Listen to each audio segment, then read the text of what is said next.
recording or forget. Hi, everybody. How are you? We have an amazing presentation today. She's already done it once. She's going to do it again just for you all. So glad that you're all here. Let me take attendance real quick, and then I'll.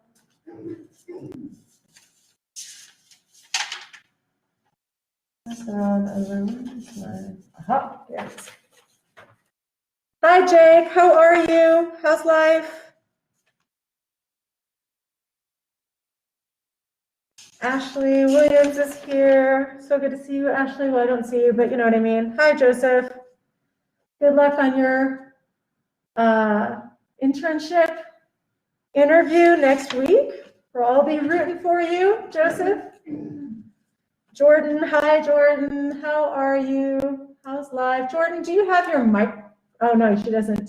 Does anyone out there have a microphone on? Let me see. Anybody join with microphone capability? Nope. Yeah, I got a microphone. Hi, Jordan. Just during the presentation, if you notice that people are asking questions, can you jump on and just let us know, just in case? It didn't happen last class, but if anyone has a question, then Jordan, if you could just keep tabs on that, if you can, that would be awesome. Okay, I will. Thank you. Hi, Ashley DeVincent. How are you? Okay, so Ashley's here. Good, excellent. And Scylla is here. All right, so I'm going to start calling off names of people I don't see. So if you are here, let me know. Trent, are you here yet? Hi, I've got people here. Yay! Yes, you may. Yes, I insist, actually. Who are we? I'm Erin. Are you Jackson? Yeah. Oh my gosh, it's so good to see you. You were in my class last semester too. I never. Who's? That's Anya. Anya Minor. Perfect. All right. Perfect. How about Chatea? Chatea, are you out there by chance? How about, Chloe Lortz is absent for an excused absence. She's on a sports trip or something. I don't know. I can't remember what she's doing. Brunella, are you there? How about Chloe Pearson? Are you there? How about Kenna Spear? Are you there? I know. What's going on? Kenna plays rugby. She's what? Kenna plays rugby, and I think her. I'll check that. Thank you so much. I'm going to put a little question mark by that person too. Brunella. All right. Without further ado, I'm going to hand it over to our very own embedded librarian. She is awesome. And again, if anyone has any questions, go ahead and type them in the chat. And then somebody, Jordan maybe can pipe on with your microphone and say, oh, wait, there's a question somebody asked. Otherwise, everyone put on your listening ears. Remember, this information is really, really awesome. Even if you think you know everything, I thought I knew everything. And I learned a lot last class. So here she is, our very own Suzanne Gleason. And let me go sit down. Yeah, isn't she the best? Yes. Well, hello, everyone. Thank you for coming. So I'm going to go over library resources. And what I'm going to do is I will post all of my PowerPoint slides to your Canvas shell later this afternoon. So for those of you who are taking notes, please keep that in mind that you don't have to jot down every little single thing that you see on my slides because you'll have access to those later. And let me see, we are sharing screen. So hopefully you can see this. If you can't see this, the microphone person can come on and say, stop, you're not sharing your screen. But anyway, this is who I am. My name is Suzanne. And you probably saw my hello from your Canvas class. So this is how you can reach me. You can actually just go into your Canvas shell and reach me that way. Or you can come in here, you can email or give me a call, or even just stop into the Lark, because my office is back behind the big desk there. Although I do work half of my hours at home right now, so that's a little less helpful. But anyway, just contact me with any questions and we can get them all squared away. So what I'm going to show you today is how to do your searches. So you have an assignment that's actually due today. So I'm going to go over what you need. You haven't missed anything yet. I'm going to go over, except my name is Suzanne. That's the only thing you missed. So I'm going to go over how to get the resources that you need for this assignment. For those of you who already have chosen your topic, you should be able to fairly easily, right after class, spend about 10 minutes online and already find an article that meets the parameters for your assignment. So you could have that by 2 o'clock today. You could already have some of your resources. For those of you who don't have a topic yet, and that is very, very common. I know how overwhelming it can be when your professor has said, you pick your topic, anything at all, whatever is interesting to you. And then suddenly it's like nothing has ever been interesting ever. And it's hard to pick your topic. So that's okay. You're not the only one, I'm sure. Probably half the class is in the same boat as you. So for those of you who don't have your topic yet, I'm going to show you a really great resource. And for those of you, you could have your topic picked by 2 o'clock today. Very easily. So wherever you are on this upcoming project, we're gonna take you to the next level for it. So everything that we do here today, you can do anywhere where you have internet access. So you don't ever have to be here on campus to use the library. We are online. You are gonna start at the main lindenwood.edu, and if you hover over that academics tab on the main page, you'll see the link for our library down towards the bottom. So you'll see that red arrow. So that's what you're going to select. And this is where all of our resources are. And we are going to talk about research guides and also how to locate print and ebooks and audiobooks. And what we will spend most of our time on is how to locate scholarly articles and e-journals. And we will spend most of our time here because one, that is where most students struggle because it can be a little bit overwhelming, but also this is where you will be using most. So you'll mostly be looking for scholarly articles. So we'll spend most of our time here. We also have streaming videos, and most importantly, we have librarians who can help you navigate all of the library resources. So I gave you my information, and I'll share that again at the end, so I can help you. And there's also an easy way to contact anyone. So if you have an urgent library need, you don't have to wait for me.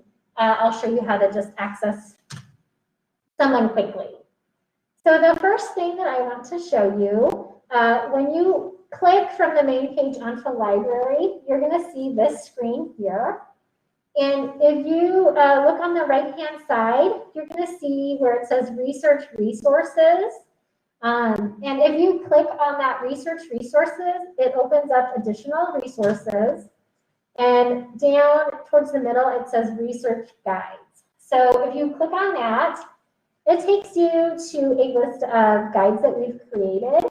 And some of them are subject specific or specific to majors. So for instance, if you are in fine and performing arts, we have a research guide that will tell you best resources for you to use there, and links to professional organizations. We also have just some general research ones, which is what I want to highlight to you, because they're going to be very important to you throughout this class. So if you look at what I'm seeing here, it's we have two. One of them is called Getting Started on Research, and then the other one is General Reference. And these give you information. It's basically just a small print version of this presentation that I'm giving right now. So it tells you how to find articles, how to find books. It also gives you information on citing things and plagiarism and information like that. So you'll want to check out these two research guides. And I particularly want to point out that there's a tab on getting started on research called Evaluating Resources. And this one is really, really helpful because not all resources are created equal. So you want to make sure that you are using really quality material for your projects and your papers.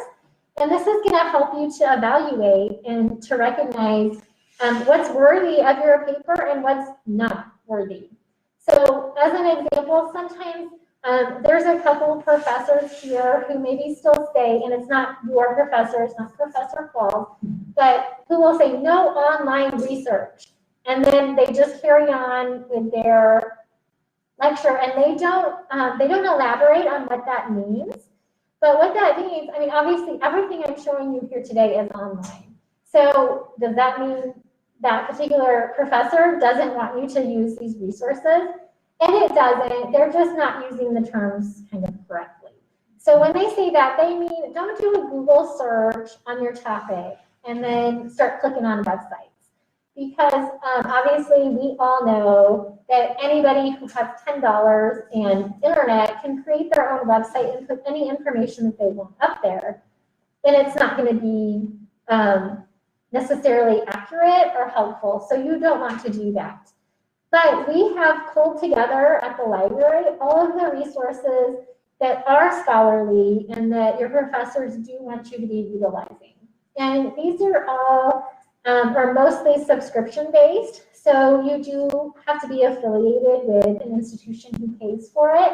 So you'll want to access all of these through the library webpage. So make sure that you're doing that.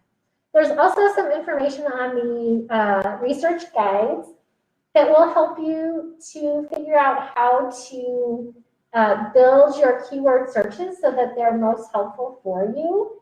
So this is a great place to start to get a little bit more information on that process of research.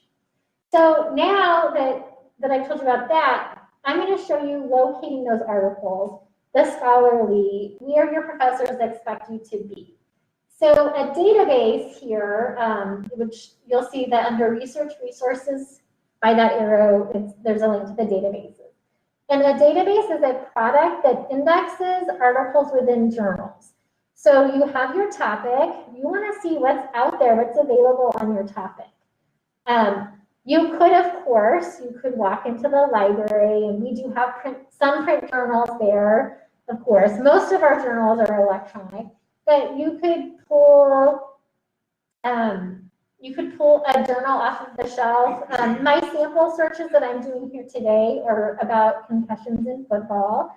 So you could pull a medical journal or one of our sports medicine journals off the shelf, and you could flip through it, and you could hope that there is an article on CTE in sports.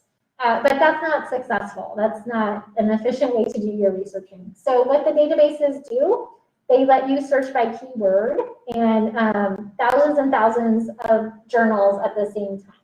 So you'll click that database link.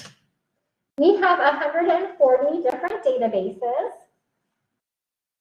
And some of them are subject specific. So regardless of what your major is here on campus, we have at least one or more databases that are specific for your topic. But some of our databases are general reference. So there's a little bit of information on all of your topics.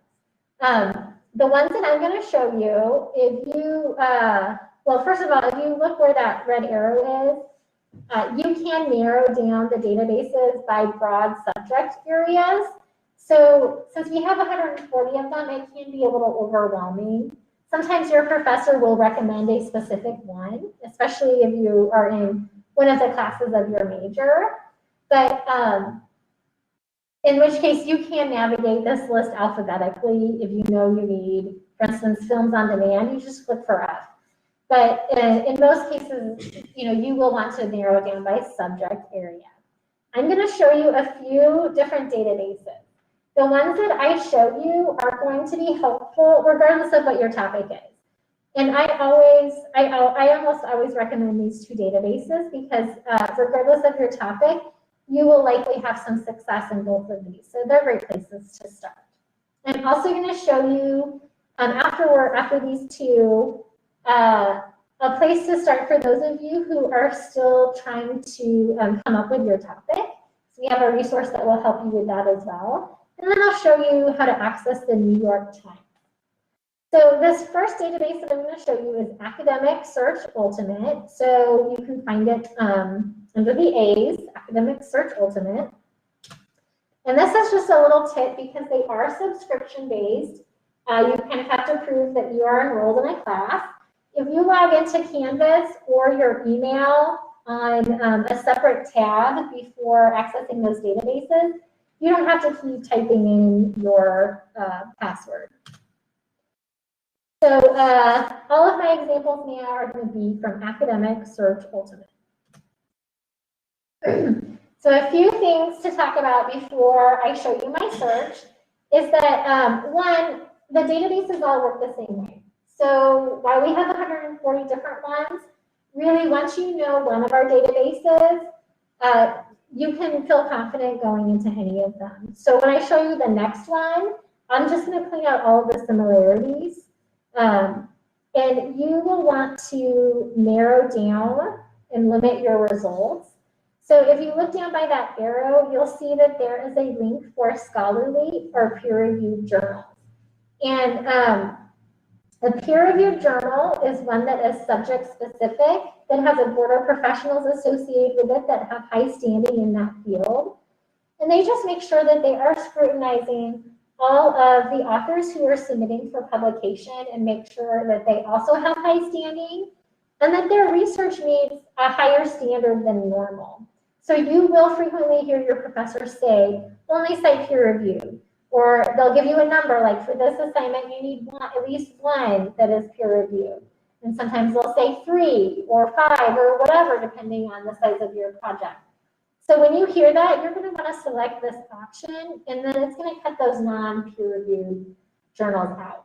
So for instance, because they are subject specific and they have higher standards, something like Time Magazine and Psychology Today, which are really great, enjoyable, and even helpful publications. We all read them. They're not scholarly, they're not peer reviewed. So you wouldn't, if you had an assignment that said all peer reviewed, you couldn't cite Times, you couldn't cite Psychology Today. So just keep that in mind. You'll also see that there is an option for full text. And the databases have a combination of full text articles. So that means that you can read the article in its entirety, cover to cover, right away. There's no additional step. But some articles are only going to give you the citation, which is the information on who wrote it, where, dates. It will have the abstract or the short description of that article, but you can't read it cover to cover from this database. One of the main reasons why an article won't be available full text is because it's just too current. But I do like to point out, we can get a hold of any article for you, even if it was just published this morning, but it takes usually a day or two. So I do recommend that you do your searches early. That way you have plenty of time for us to get this stuff for you, because professors really do love to see the current articles in your works cited page. So it's definitely worth it. But I know sometimes life does get in the way. We've all been there before. So if it's midnight and your paper is due tomorrow at 8 a.m., select full text, because at that point it is a little bit too late. And it can be really frustrating if you see a lot of really great articles that you love, but they're not full text. So just know that that is an option. You can also search by publication date.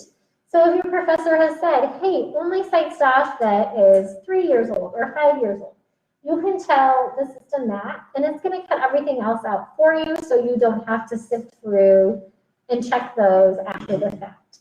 And all of that is located over by that red arrow down towards the bottom. So now if you look up at the top at my keyword search boxes, this is where you're going to start playing around with your keywords.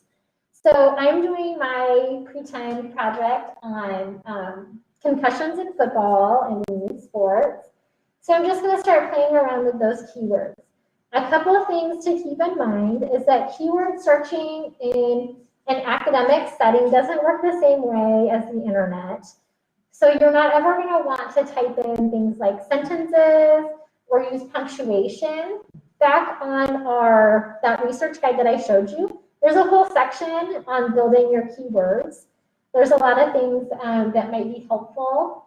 So every word you type in has to appear on the record of the item for it to show up, which is why you don't want to use full sentences.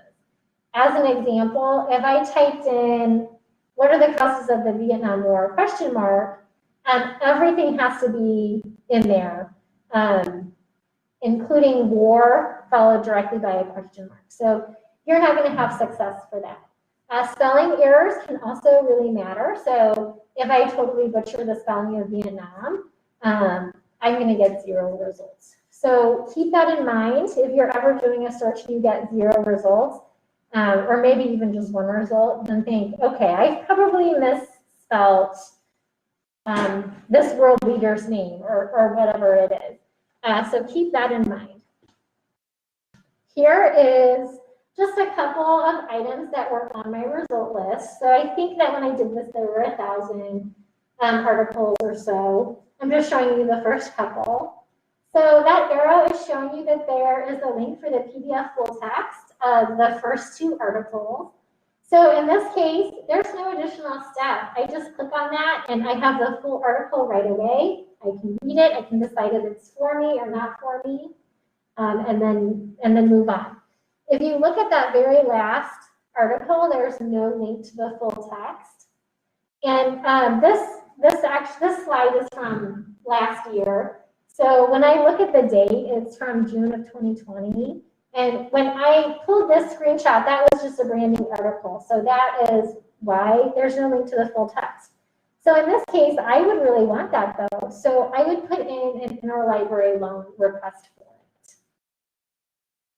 Here is what you'll see for the ILL request. And again, this usually takes between 1 to 3 days. It depends on the sending library, but it's very quick. But you do need to work that into your process. So do your searches a little early to accommodate that. Back on the library page, there's a tab for services, and you are going to select interlibrary loan. And then all of the information that we need is just right here. So you just copy and paste it into the boxes, and then tell us who you are, and we'll get that article for you. One thing that I cannot stress enough is that when you're doing your research, you need to save this information. If you don't, then it's gone once you log out of your session. So you'll find these articles. You want to be able to easily find them again. My favorite way to do that is to email myself a copy. And I do that because then I can just very easily and quickly create a folder in my email, throw everything in it, and then when I no longer need it, I can delete it. But if something happens and I do need it, then it is very quickly accessible. You can even very quickly forward or add items to an email from your professor, or maybe you're even in her office and you just pull it up on your phone. So that is my best way to do that. When you select that email option, I also like to use their citation format option. So if you select that right by that red arrow, and then use the drop-down box to select whatever citation format your professor has requested. So for this class, it's MLA, but depending on your major, you might be using different ones for other classes. So when it emails you a copy of that article, it will also email you the citation in whatever format you chose. So you can just easily copy and paste that into your works cited page, and it can save you quite a lot of time later. So take advantage of that. I do always recommend just giving it a glance over to make sure it's correct. I haven't ever found the system to make an error, but it's so easy for us when we're exhausted to accidentally select, you know, the option right above or right below what you think you're hitting, and then your professor will probably notice. So just to give it a once over. And just a note, I know a lot of people like to pull a URL to use for later, and that's how they like to keep track of things. And if you like to do that, that's fine. But just know that you can't pull your URL from the address bar because it stops working as soon as you're done. So it's just completely useless to you in the future. If you want a URL for our future, over by that green check mark, you'll see where it says permalink. So click that, and then you'll get a URL that you can actually use in the future for that specific article. So you are going to want to repeat your search in multiple databases. There may be a little bit of overlap between different databases, so you might see the same article pop up twice. But we just make sure that there's not a lot of that overlap. We check every year to make sure that each database is giving us unique information so that we're not double paying for stuff. So you'll want to check multiple databases. And this next one that I'm going to show you is called ProQuest. And this is another one that I recommend, regardless of what your topic is, you're probably going to have some success in ProQuest. So we'll do our search in here. And if you look at this interface, it does look a little bit different than that last one we were in. But once you start actually looking at what the options are, it's exactly the same. So if you look at that red arrow, I can still limit it to full text and to peer reviewed, and I can limit it by date. So you're going to work your keywords the exact same way. And what I like to do when I'm doing my searches, I always have scrap paper out, and I'll do a search, and then I'll glance through my result list and read a few abstracts, even a few articles. And then while I'm doing that, I just jot down the keywords that those authors are using and some ideas, and then I repeat my search using that vocabulary. So I say that just to know that don't ever expect to do one search and that's your jackpot and then you're done. You really do have to try lots of things and then work it, so to speak. So if I repeat my search here, I'm going to get my result list again. And that arrow is pointing you again to the option to email it to yourself, which is my favorite method as well.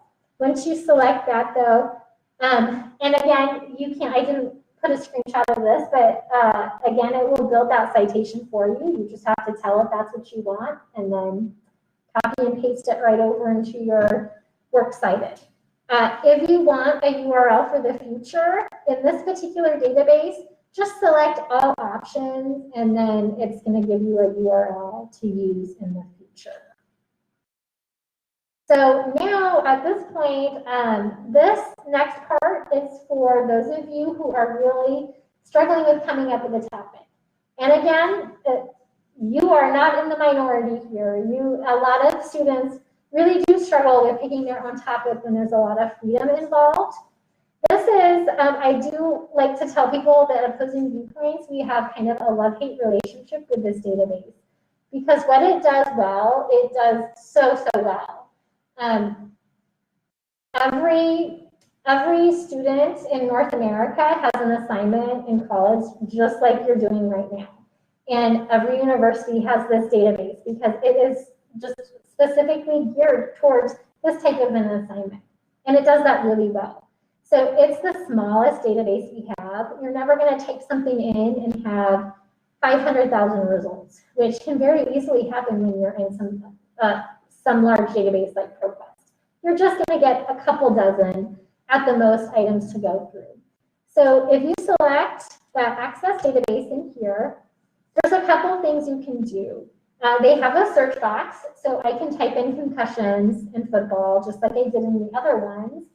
Or what's really helpful for those of you who don't have your topic yet, or maybe you have your topic, but you don't know a lot about it, in which case it can be super overwhelming to go into a larger database and start playing with keywords.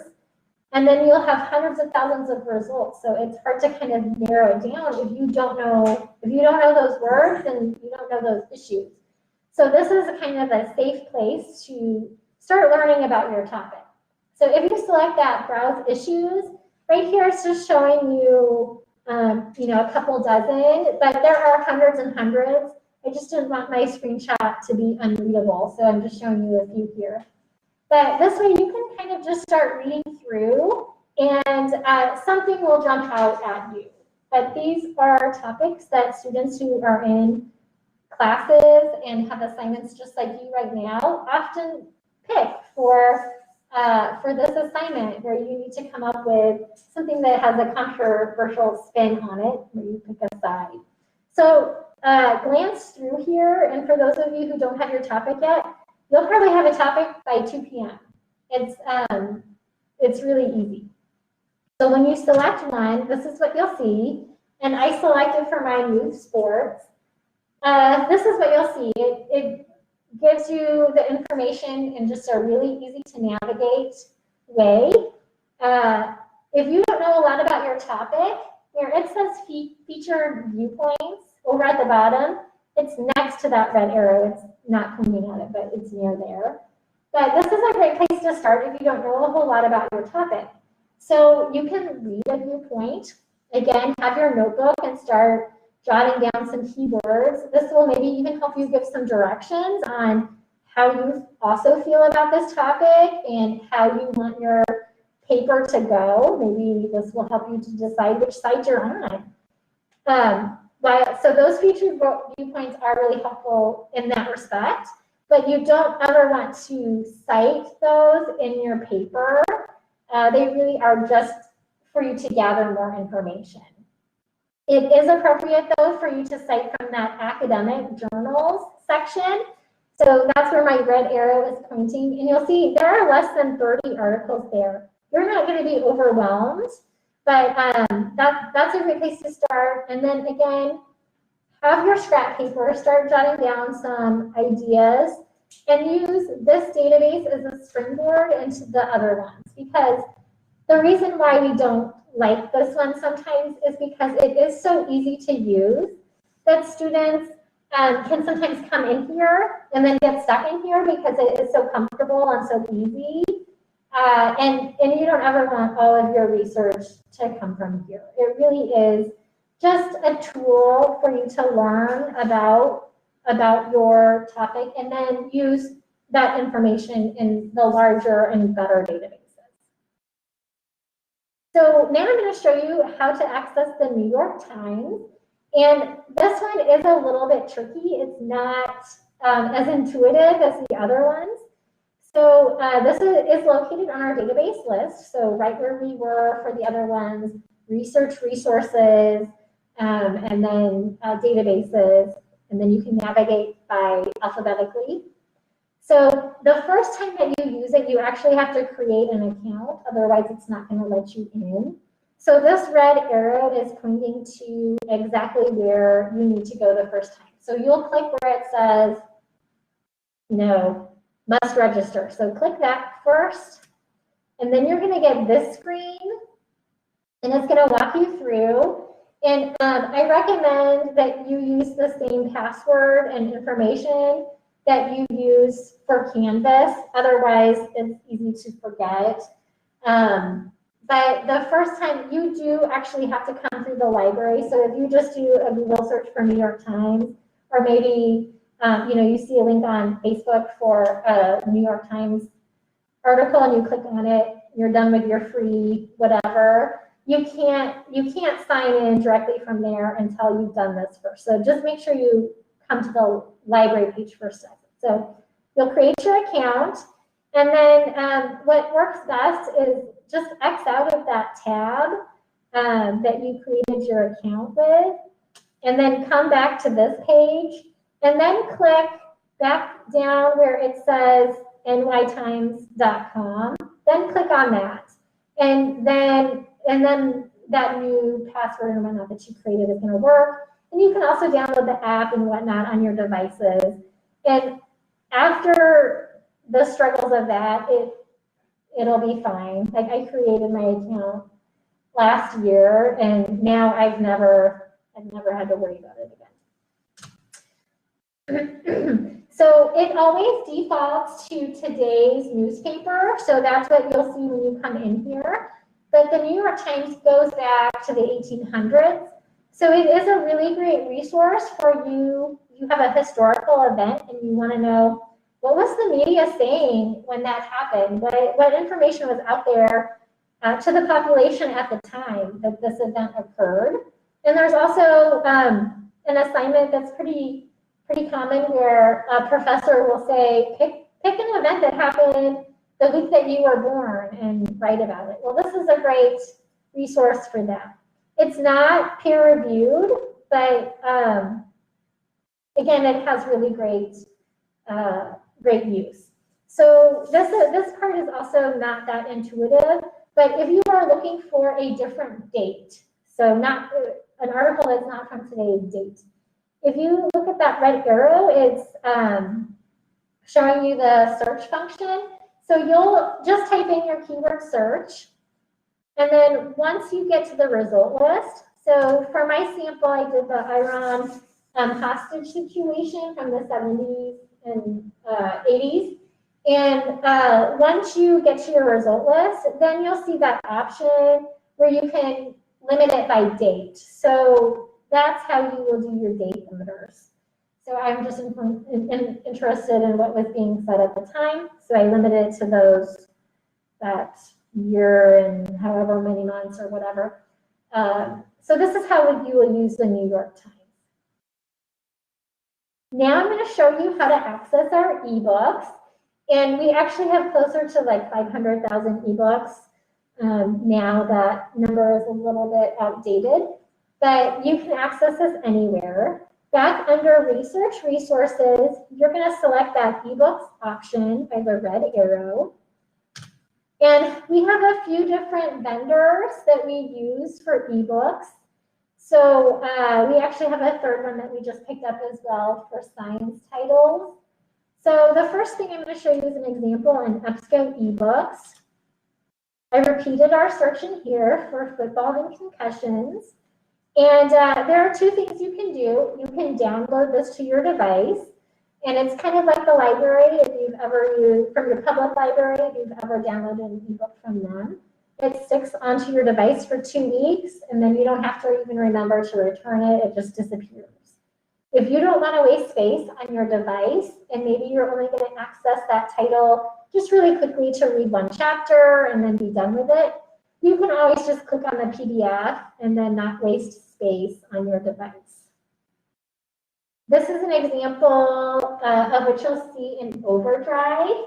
And just a tip, if you're using Overdrive, you will need to download the Libby app. So before you access Overdrive, just do a search in whatever app store you use for Libby app and download that first.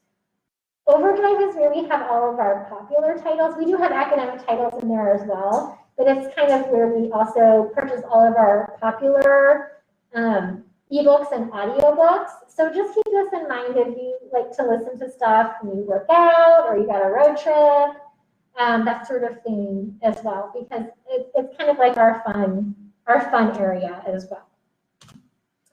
If you want a physical item and you're local, then we do have physical items as well. So to access those, back under Research Resources on the library page, you're going to select where it says Lindenwood Library Catalog. And in addition to our print books, we have a lot of fun stuff too, like DVDs, and we have board games, and we also have video games for Xbox and PS4 and Switch. So please take advantage of those. When you select that, you'll repeat your searches in here. You can do a keyword search.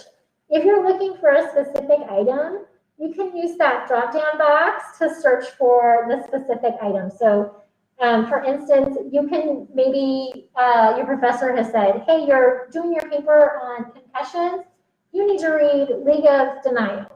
So I can do a title search on League of Denial. Or maybe you have a favorite author, you can do your search on that as well. We are a part of a consortium called Mobius. So if you don't find what you're looking for in our catalog, you can search all of the institutions in Missouri.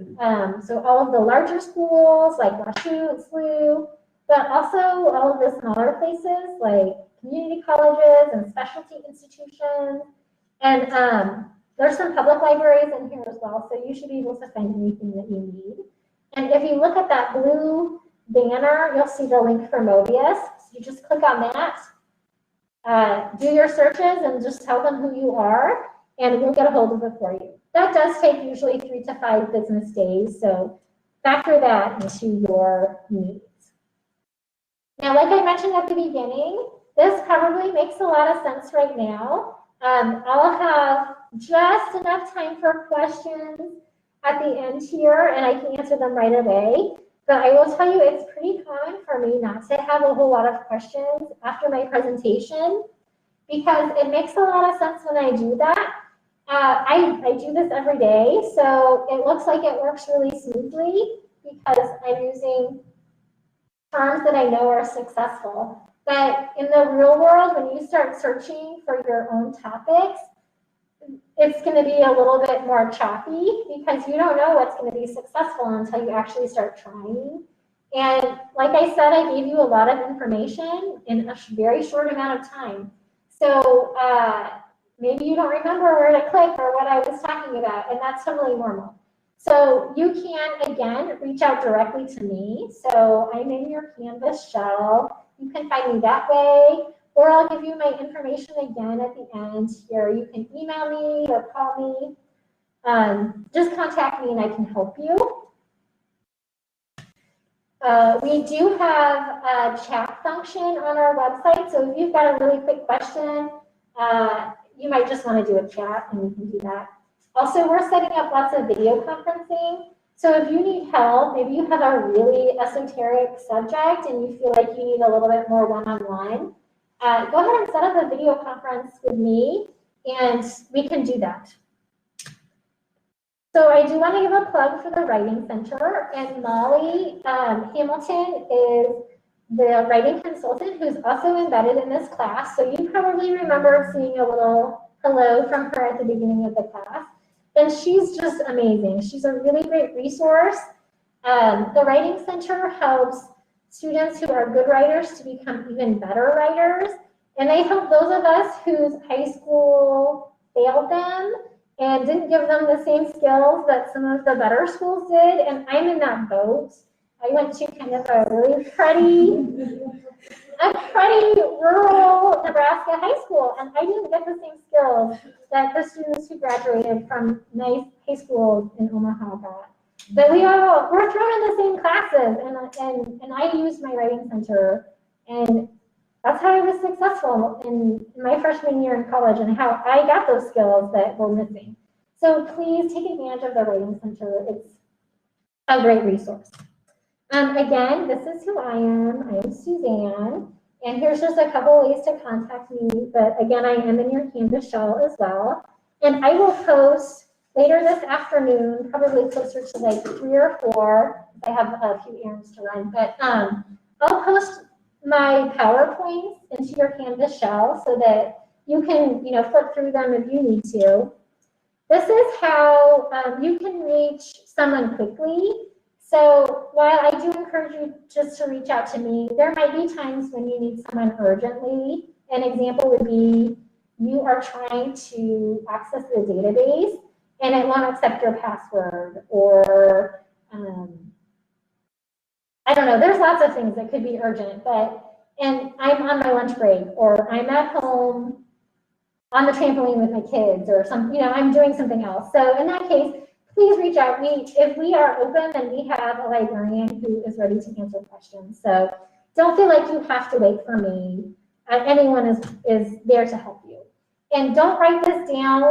Don't try and write down that URL because I'll post it. But we do have a really, really short survey. I think it's only 3 questions. It takes like 30 seconds. But if you wouldn't mind taking the time to give us your feedback, it can help us make these presentations and resources more helpful for students in the future. So I'll post that in Canvas also later this afternoon. So if you guys have questions, if you're here, shout them out, or if you have a microphone, shout them out. Or if you could just type it in, and I can answer those questions right away. And like I said, if you don't have any questions, but you might later, you probably will later. So just reach out to me at any point and we can get them answered. Okay, everybody, if you can hear this, can you type in if you're good, or if you're like, I'm still really confused, or how are you all doing right now? Thank you, Ashley. Thank you, everybody. Did that make sense? All good, good, perfect. So just a couple of things. You know, Suzanne mentioned peer-reviewed articles. Of course, those are always the best. But some of you might be dealing with topics that are more about popular culture. So my suggestion is click that little box that says peer review first, see what pops up. But if you're like, nothing's popping up, uncheck that box and see what pops up, right? Also, again, if you have any issues, you can always contact me, you can contact Suzanne. I am going to change the time due for today's proposal until midnight tonight, until 11:59 tonight, just in case you want to go in and fiddle with some things. Maybe you go onto that opposing viewpoints, which is under the O. If you go to opposing viewpoints, maybe you see a topic that you're like, that's a little bit closer to what I want to do. So I'm going to open that up just in case any of you are like, oh, I just saw plastic. I want to do plastic waste. Why did I see that before? Or maybe you like your topic, but maybe you're going to get a little bit more specific or a little less specific. Sometimes going on that particular website can help you rethink. Remember on Monday, I want you to find, by the end of class time on Monday, I want you to find 4 sound and valid resources through our library databases or through New York Times, through NPR, which is available to everyone and free.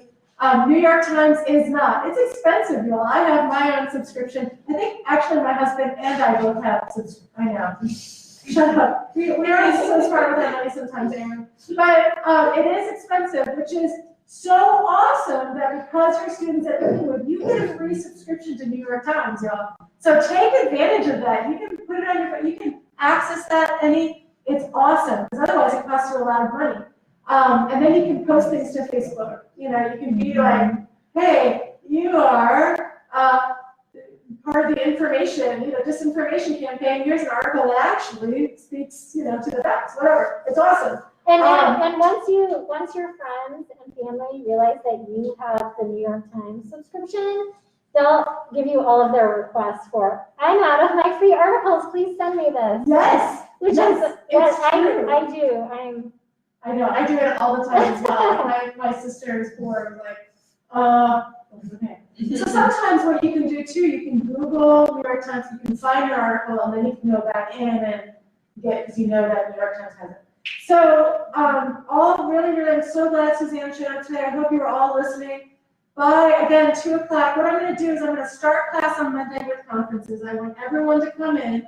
We're going to just go over very quickly, putting what Suzanne taught us today in action. And then I'm going to stick around. Most of you will probably see you later, and you'll just turn in your 4 sources. But let's say Aaron Jackson was like, oh my gosh, I'm not exactly sure what I want to do, and I'm having problems finding. In real time, I can help you do your searches. So I'll stick around however long it takes to make sure everybody has at least a couple sources before the end of that class hour so that you can get in what you need to get in. Does that make sense, everybody? We'll just make sure. I'll make sure I'll stick around until all of you feel like you're in a good spot. And then I'll let you go. So I hope everybody turned in or will turn in a decent proposal today. and good luck. If you have any questions, reach out to me. It's so good to see you, Anya and Erin. So awesome. Bye-bye, everybody. Have a great weekend. Okay, no problem. If you need to, if you're having problems finding resources, maybe this weekend you can kind of tool around. What's your topic, do you think? Abortion. Okay, and what side are you going to be for the they say and the I say? For the they say or for? I say first. Okay, got it. For the they say. Thank you. I'm so seeing You too. Thank you so much.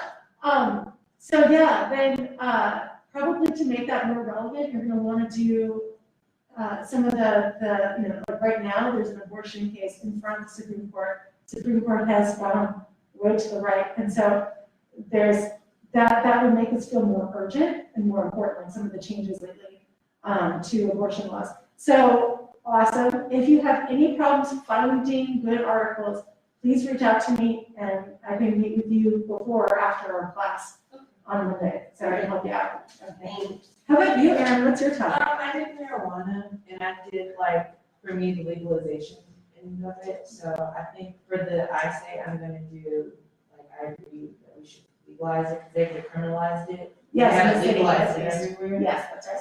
So, We've got medical legalization now. Yeah. Yeah. And what you can do is take a look at specifically the states that have legalized, so Colorado and Illinois just recently legalized. And one thing that's kind of cropping up is that a new situation has come up, and I don't know if this is interesting to you, but that Illinois especially wants to make sure that the licensing to new marijuana distribution centers go to minority folks, because what's been happening in a lot of states is that minority folks haven't been given those licenses, and haven't had access, to the same, the banking side of it and everything else.